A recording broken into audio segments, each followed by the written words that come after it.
আজকে outdoor সেটআপটা change করা হবে। কিভাবে আউটডোর সেটআপটা চেঞ্জ করছি দেখতে থাকুন। তো এই আউটডোর সেটআপের মাছগুলো ওই গামলায় রাখা আছে।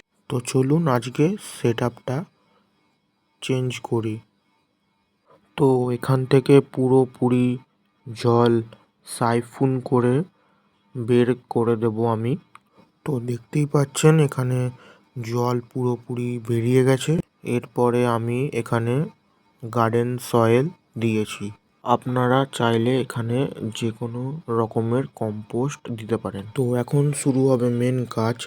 মেন কাজ হলো এখন আপনার যেরকম ইচ্ছা সেরকম হার্ডস্কেপ তৈরি করা।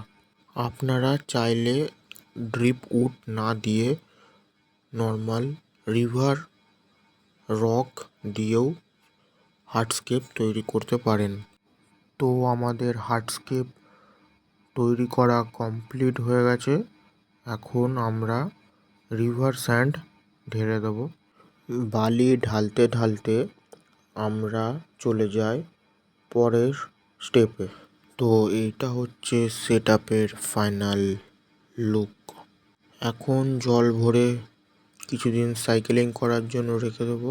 এখানে কিছু ড্রিপ উড এবং রিভার স্টোন, রিভার প্যাবেলস এগুলো ব্যবহার হয়েছে। এখানে কিছু লোটেক প্লান্টস অ্যাড করেছি, দেখতেই পাচ্ছেন আপনারা। যদি আপনারা প্লান্টসের নাম জেনে থাকেন তো অবশ্যই কমেন্ট করে জানাবেন। প্লান্টসগুলো খুব সুন্দর। হ্যাঁ, আর একটা গুরুত্বপূর্ণ বিষয়, যখন ট্যাঙ্ক আপনারা সাইকেলিং হবে নতুন ট্যাঙ্ক, তখন অবশ্যই বেনিফিশিয়াল ব্যাকটেরিয়া তৈরি করার জন্য কিছুটা টাইম দিতে হবে। আমি যে এই আউটডোর সেটআপটা নতুন করে সেট করলাম, যতদিন না বেনিফিশিয়াল ব্যাকটেরিয়া গ্রো হচ্ছে ঠিক মতন, ততদিন আমি এতে মাছ ছাড়বো না।